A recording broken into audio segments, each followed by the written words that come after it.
एक पलड़े पर एक सरसों रख दीजिए और दूसरे पलड़े पर बरगद का बीज रखने लगी है तो मेरे ख्याल में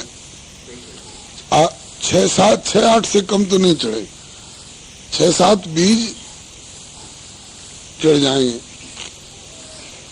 तो इतना छोटा होता है बरगद का नन्हा सा बीज और इतना हल्का होता है,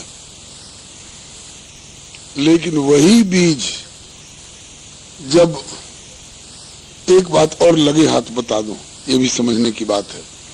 कल एक बहन मिली थी, बोली कि मैं विष्णु मंत्र जपती हूँ, पता नहीं अभी आई नहीं है शायद, वो विष्णु मंत्र जपती हूँ, किसी से मंत्र प्राप्त किया है? बोले नहीं, अपने से किताब में से पढ़ के जपती हूँ। तो उसको बता तो नहीं पाए उस समय, क्योंकि भीड़ भाड़ में ये बात चली थी और हम भी थोड़ी जल्दी में थे, उसको भी घर लौटना था, कल शाम की बात है। तो इस पर श्री गोपालाचार्य जी एक संत हैं, एक उदाहरण दिया करते हैं कि बरगद का बीज और पीपल का बीज वो भी छोटा होता है, लेकिन वृक्ष कितना बड़ा होता है। ये आपका जितना ये आश्रम है ना मंदिर वाला, एक बरगद के नीचे आ जाएगा, एक पीपल के नीचे आ जाएगा, अगर पूरा फैलाव कर लें तो। सोचिए इतना बड़ा वृक्ष और कितने छोटे से बीज में भरा हुआ होता है। अच्छा, जैसे हम लोग गेहूं, चना, मूंग, उड़द, सरसों इत्यादि को खेत में फेंक देते हैं, बो देते हैं, तो उसमें से पौधा निकल आता है। इस तरह से हम चाहें कि 2-4 किलो बरगद का और पीपल का बीज तैयार करके और हम खेत में फेंक दें और उसमें से पौधे निकले आए तो निकल सकेंगे? एक नहीं निकलेगा, एक भी नहीं निकलेगा। अगर ऐसे निकलने लग जाता तो हम समझते हैं कि इतना बीज, इतना फल टपकता है और इतना बीज बिखरता है धरती में कि सारी धरती केवल बरगद और पीपल से ही भर जाती। तो कैसे उसका पौधा पैदा होता है? पहले उस बरगद अथवा पीपल के फल को कौवा खा लेता है और खाने के बाद उसके पेट में जाकर वो पच जाता है। अब पचने के बाद फिर वो जहाँ बिट करता है, टट्टी करता है कौवा, वहीं पर वो बीज उसके पेट में से निकलने के बाद अब वो चाहे किसी दीवार की दरार में पड़ जाए, चाहे किसी टंकी के ऊपर पड़ जाए, चाहे कहीं पड़ जाए, या किसी पेड़ पर पड़ जाए, तो पेड़ के भी ऊपर से बरगद पैदा हो जाता है, किसी चीज का पेड़ हो। तो ये उदाहरण दे करके ये बताया कि बरगद और पीपल के बीज में ये विशेषता है कि ऐसे खेत में फेंक करके कोई पैदा नहीं कर सकता है। जब तक कौवा खाएगा नहीं, खा करके और अपने भीतर पेट में ले जाकर उसको पचाएगा नहीं, और जब तक वो बिट के रूप में निकल करके और फिर वो अंकुरित हो, तब तक उसमें से कोई पौधा नहीं निकाल सकता है। इसी तरह से जो मंत्र होता है जपने वाला, उसको पहले गुरुदेव कागभुसुंडी जी की तरह अपने कानों के माध्यम से अपने हृदय में ले जाते हैं, उसको जपते हैं और अध्ययन मनन करके और उसको पचाते हैं, और तब उसके बाद वे गुरुदेव अब किसी को कान में सुनावेंगे तो वो मंत्र जो है वो अंकुरित होगा।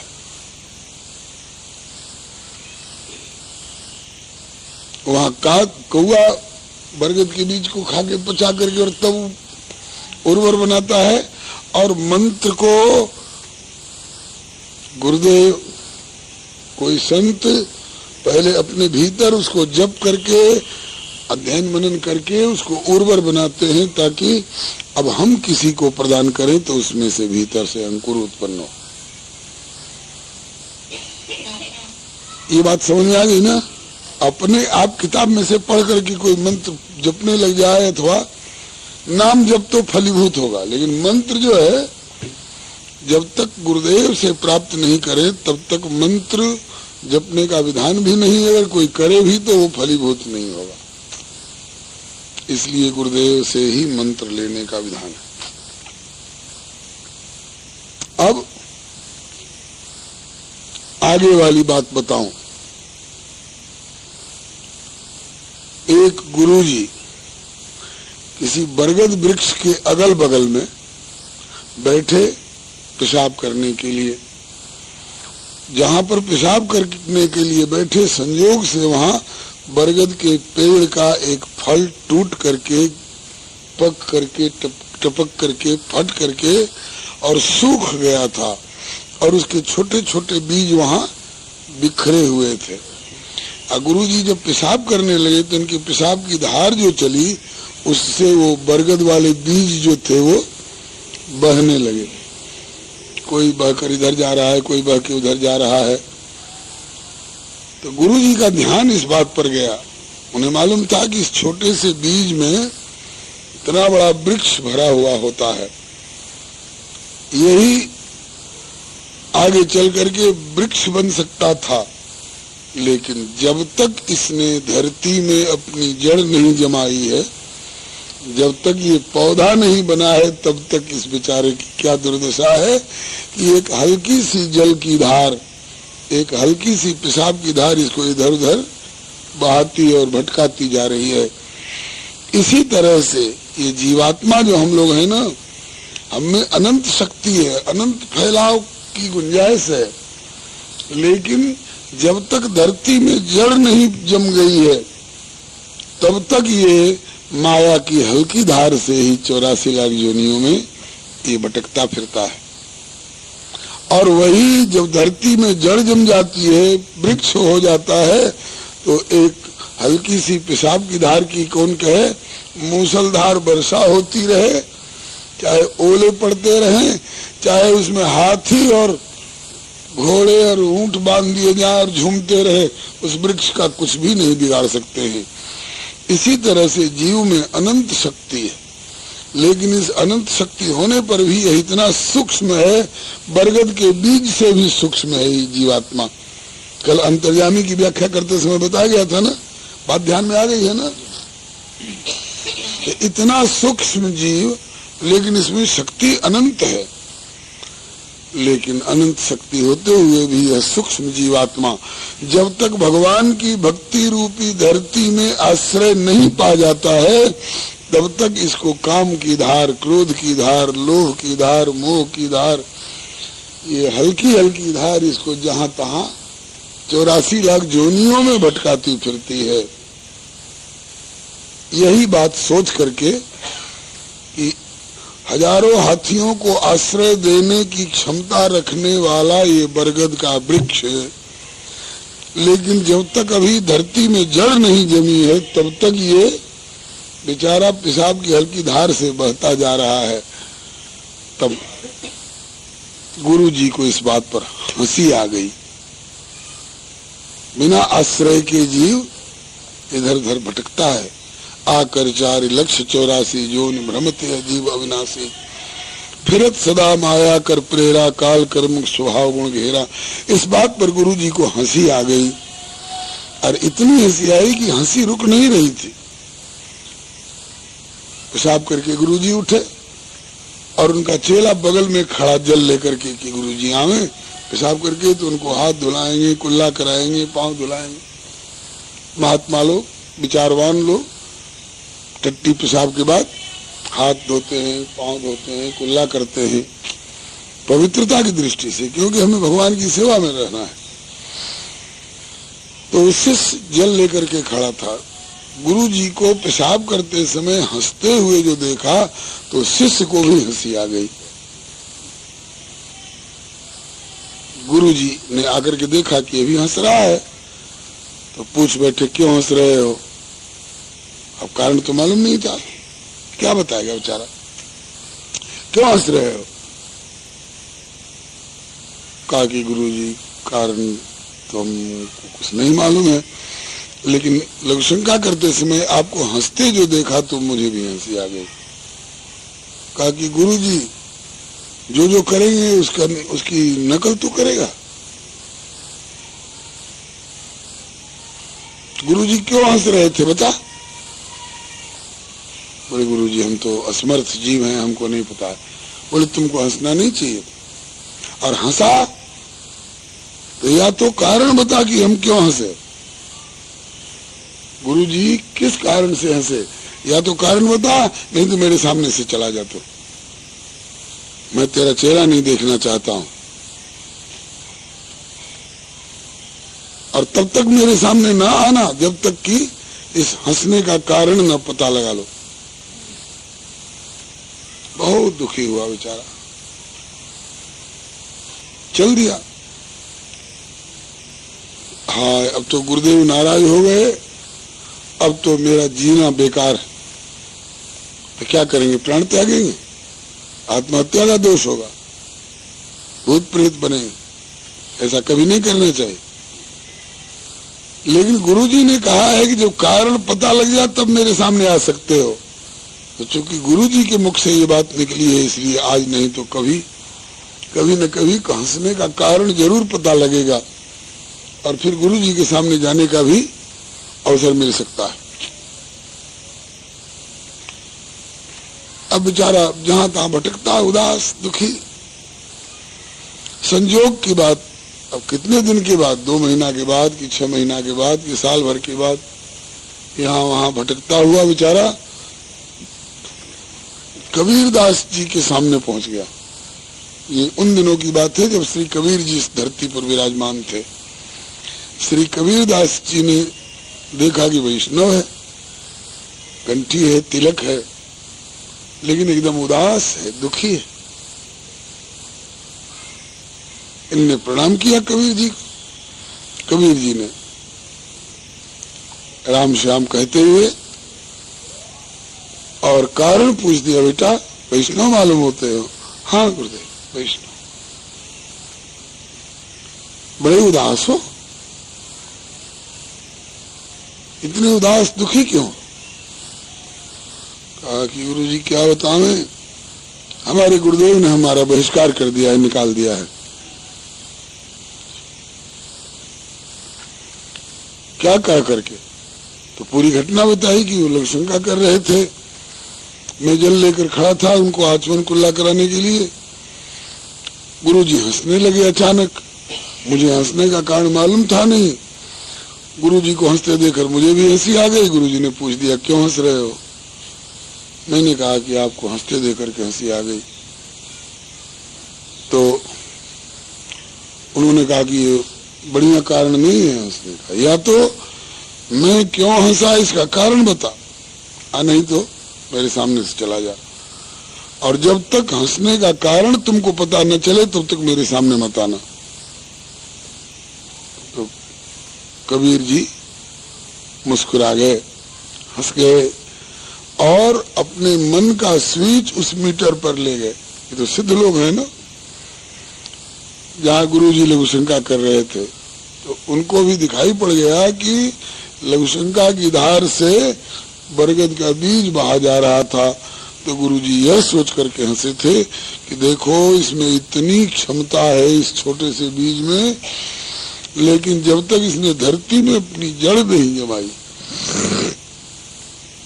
तब तक ये लघु शंका की हल्की धार से इधर उधर बहता डोल रहा है। और वही धरती में जड़ जम जाए, वृक्ष का रूप ले ले, विकास हो जाए पूर्णतया, तो उसके बाद हाथी भी इसको नहीं उखाड़ सकेंगे। इसी बात पर गुरुजी को हंसी आई थी। ये कबीर जी ने बता दिया उस बच्चे को, उस शिष्य को, और कहा कि जा आप गुरुजी को दंडवत करना और पूछें कि क्यों, कारण कांड का पता लग गया, कैसे आए मेरे सामने, तो कारण बता देना कि गुरुजी आप इसलिए हंसे थे कि बरगद का बीज बह रहा था लघु शंका की धार से, तो उस बीज के भीतर भरे हुए वृक्ष की क्षमता को ध्यान करके, और आज जब तक धरती में जड़ नहीं जमी है तब तक ये लघु शंका की हल्की धार से बहा जा रहा है। उसकी दुर्दशा देखकर आपको हंसी आ गई।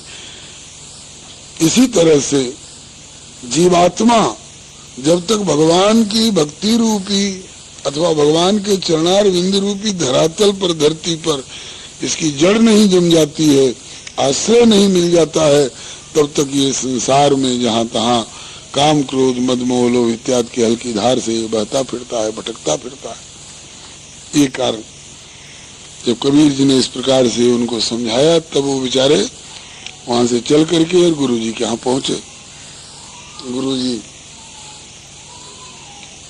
भीतर से तो प्रसन्नता व्यक्त की, भीतर तो प्रसन्नता हुई, लगता है कि इसको कारण समझ में आ गया, इसीलिए तो सामने आया है। लेकिन ऊपर ऊपर से थोड़ा रूखापन दिखाते हुए, क्यों कैसे तो सामने आ गया, पता चल गया, बता मैं क्यों हंसा था। तो चरणों में दंडवत प्रणाम किए और बोले कि गुरुजी,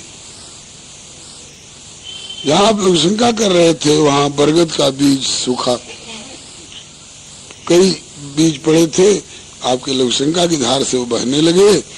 तो आपने ये विचार करके कि इसमें इतना बड़ा विशाल वृक्ष का संस्कार भरा हुआ है, लेकिन जब तक धरती में जड़ नहीं जमी है तब तक ये पेशाब की हल्की धार से ये बहता डोल रहा है।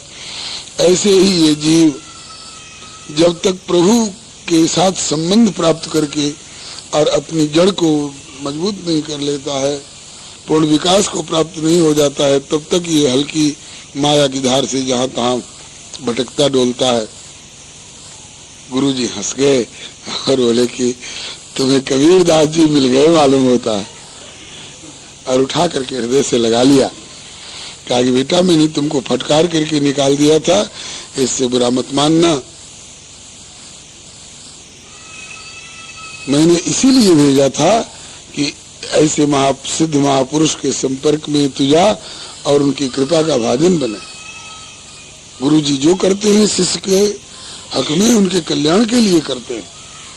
कभी प्यार से समझाएंगे, कभी फटकारेंगे, कभी हो सके अगर सामान्य प्यार से समझाने पर और फटकारने पर भी अगर न माने तो कभी तमाचा भी लगा सकते हैं। हालांकि ऐसा होता नहीं है ज्यादातर, लेकिन गुरु जी के प्यार में भी, गुरु जी के फटकार में भी और गुरु जी की मार में भी प्यार छिपा हुआ होता है, उसमें भी कल्याण है, इसलिए बुरा नहीं मानना चाहिए। गुरु निष्प्रेय ही चाहिए, शिष्य न छोड़े प्रीत, स्वार्थ छोड़े तब हरि मिले, यही भजन की रीत। तो दीक्षा शिक्षा की दिशा में जो अभी तक बात बताई जा रही है, अब तक की कल तक की बात आप लोगों की समझ में आ गई होगी। आज जो दो बात बताई गई, एक तो सत्यवती वाली और एक ये बरगद के बीज और वृक्ष वाली बात, ये इसलिए बताई गई कि इस जीवात्मा में परमात्मा के सतपने का, चितपने का, आनंद पने का सारा संस्कार भरा हुआ है, लेकिन जब तक यह उनसे संबंध नहीं प्राप्त करता है तब तक इसको अनेक योनियों में भटकना पड़ता है और ये गरीबनी की तरह झोपड़ी में गुजारा करना पड़ता है। और जब प्रभु से संबंध हो जाता है और प्रभु के चरणारविंद में इसको आश्रय मिल जाता है तो इसका अटकना भटकना सब दूर हो जाता है। ये बात आज समझ में आई ना है? अच्छा, अब एक दो दृष्टांत और सुना करके और फिर आज पंच संस्कार वाली बात बताऊंगा। एक खूब उत्तम कोटि का जिज्ञासु व्यक्ति संत के शरण में गया, पालती मार के बैठे ऐसे नहीं। एक संत के पास गया, गुरुजी हमें दीक्षा दीजिए। गुरुजी ने निश्चित से ऊपर तक उसको निरखा, परखा और देखा कि जिज्ञासु है, अच्छा है, लेकिन इसमें पात्रता पहले ला करके तब दीक्षा देंगे। तो गुरुजी ने जैसे अभी 4-5 दिन से आप लोगों को कुछ बताया जा रहा है, समझाया जा रहा है, ऐसे बहुत सारे नियम समझाए, समझाते रहे और उसके बाद बोले कि देखो अभी जितना हमने नियम बताया है इसको निभाओ, और फिर इसके बाद 1 साल तक निभाने के बाद इस बीच में रामायण पाठ करो, भागवत पाठ करो, गीता पाठ करो और इतना नाम जपो, और ऐसे करते हुए साल भर के बाद आना, फिर जांच करूंगा कि तुम दीक्षा लेने लायक अभी हुए हो कि नहीं, पात्रता आएगी तब दीक्षा दूंगा। बोले ठीक है। गया बेचारा, साल भर तक नियम निभाता रहा। साल भर के बाद जब लौट करके आया तो गुरुजी ने आकर गुरुजी के चरणों में प्रणाम किया, प्रार्थना की, गुरुजी साल भर हो गए आपका दिया हुआ नियम निभाते हुए, अब कृपा कर दो, अब दीक्षा दे दो। तो गुरुजी ने कहा कि ठीक है जाओ गंगा स्नान करके आओ, तब तक मैं विचार कर लेता हूँ। सामने थोड़ी दूर पर गंगा जी थी, गंगा नहाने गया, तब तक उस गुरुजी ने एक भंगिन को, ये बुहारी लगाने वाली होती है ना जमादारनी, उसको सिखा दिया कि बेटी देख वो जो नहाने जा रहा है ना, जा रहा है तब तक तो नहीं, जब नहा करके आने लगे तो जब तेरे नजदीक आवे तो खूब जोर जोर से झाड़ू चला करके धूल उड़ाना, देखिए क्या करता है, जरा सावधान रहना, कहीं ऐसा ना हो कि मार बैठे। यही छेड़ने के लिए गुरुजी ने जानबूझकर उस भंगिन को सिखा दिया। उसने ऐसा ही किया। जब वो स्नान करके लौट रहा था युवक, तो ये खूब जोर जोर से झाड़ू चलाने लग गई और वहां खूब धूल उड़ करके उस पर पड़ने लगी। बड़ा नाराज हुआ, लगा कि उसको मार देगा, किनारे हट गई, भाग गई। फिर आकर के गुरुजी के चरणों में उपस्थित हुआ, गुरुजी मैं गंगा स्नान कर आया, अब तो कृपा कर दो, दीक्षा दे दो। तो गुरुजी बोले कि तुम मरखने बैल की तरह अभी मारने दौड़ते हो, अभी तुम में शरीर और आकार मनुष्य का जरूर है, लेकिन अभी मनुष्यता तुम में नहीं है, अभी तुम में पशुता है, तुम में बैलपना है। दीक्षा आदमी को दी जाती है, बैल को नहीं दी जाती है। जाओ, फिर कुछ और नियम बताया, अभी ये निभाओ, ये निभाओ, साल भर निभा के फिर आओ, तब देखी जाएगी। दूसरा कोई होता कहता कि रे राम राम, इतना दिन परिश्रम करा करके और हमारा आना बेकार कर दिए। लेकिन नहीं था वो पक्का, दीक्षा तो लेनी ही है, समय चाहे जितना लगे। और दूसरी जगह नहीं लेनी है, इन्हीं से दीक्षा लेनी है, मन मान चुका है। गया बेचारा, फिर साल भर निभाया। साल भर निभाने के बाद फिर लौट करके आया, फिर चरणों में प्रणाम किया, गुरुजी अब तो कृपा कर दो, 2 साल हो गए। हाँ क्यों नहीं, जाओ गंगा स्नान करके आओ। फिर गंगा स्नान करने गया तो उसी भंगिन को गुरुजी ने सिखाया कि पिछली बार तो केवल धूल उड़ाई थी ना, इस बार जब वो स्नान करके आ रहा हो तो जरा झाड़ू उसके शरीर से छुआ देना, स्पर्श करा देना। घबराना नहीं, मारेगा नहीं, अगर कुछ बड़बड़ाए तो, कुछ बोले तो चुप सुन लेना, सह लेना। गया बेचारा, स्नान करके लौट रहा था,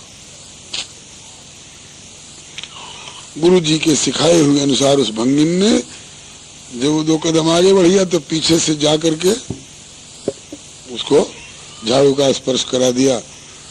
बड़ा नाराज हुआ, पता नहीं हमारे कौन जन्म की दुश्मन है, हमने इसका क्या बिगाड़ा है, जब जब आता हूं तब तब ये हमारे पीछे पड़ी हुई है, हमारे दीक्षा में बाधा कर देती है।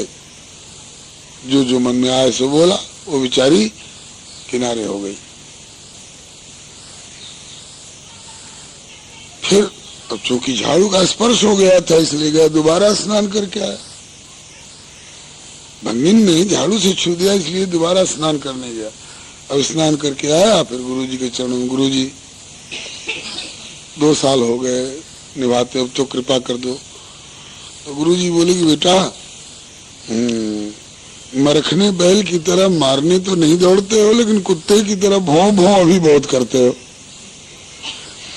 कुत्ते की तरह भौं भौं अभी बहुत करते हो।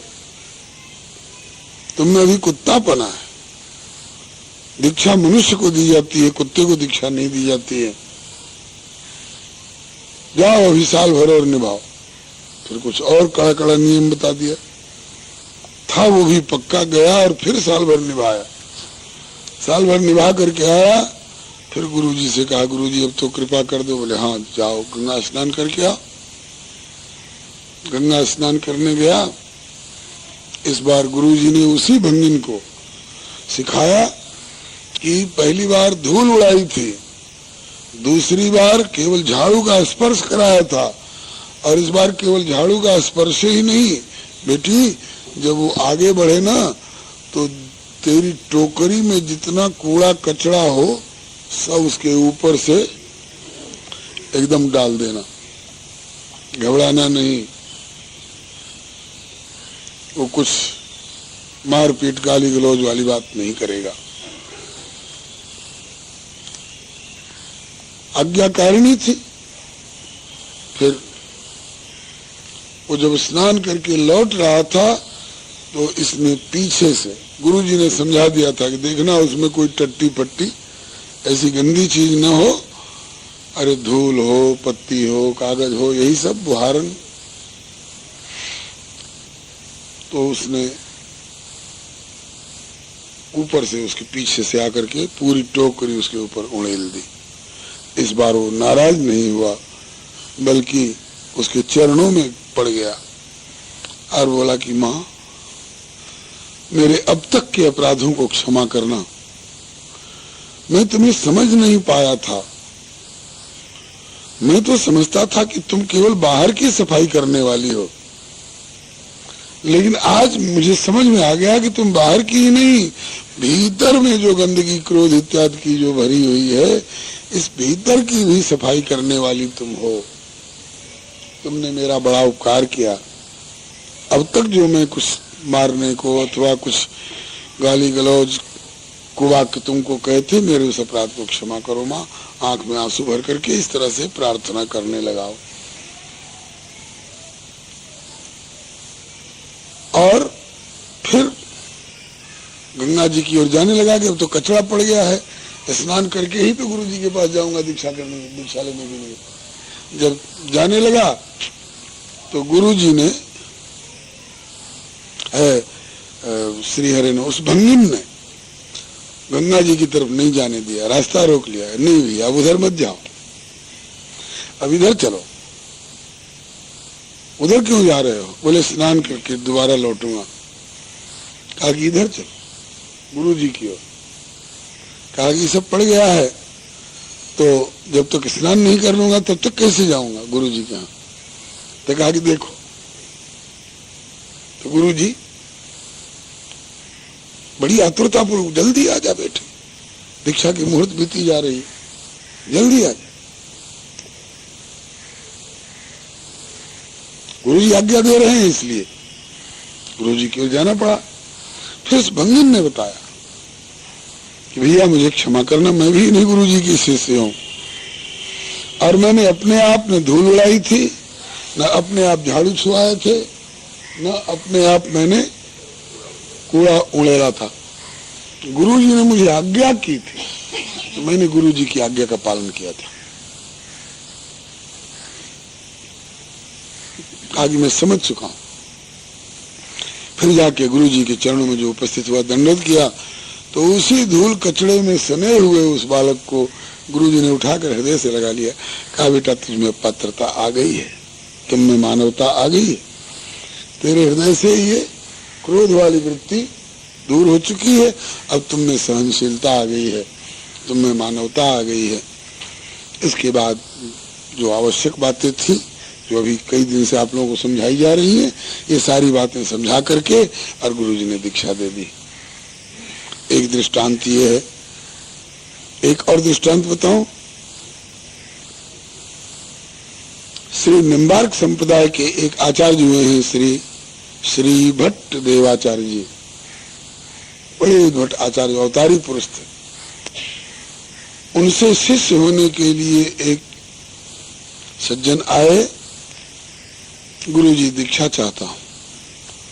ठीक है, हो जाएगी, लेकिन ऐसा ऐसा ऐसा ऐसा नियम तुम 12 वर्ष तक निभाओ।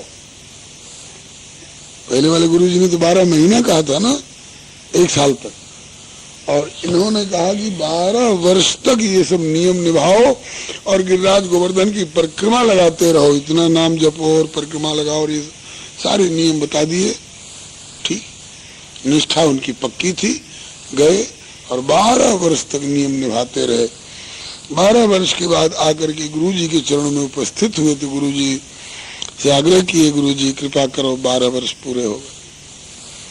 गुरुजी ने पूछा, यहाँ क्या क्या देख रहे हो?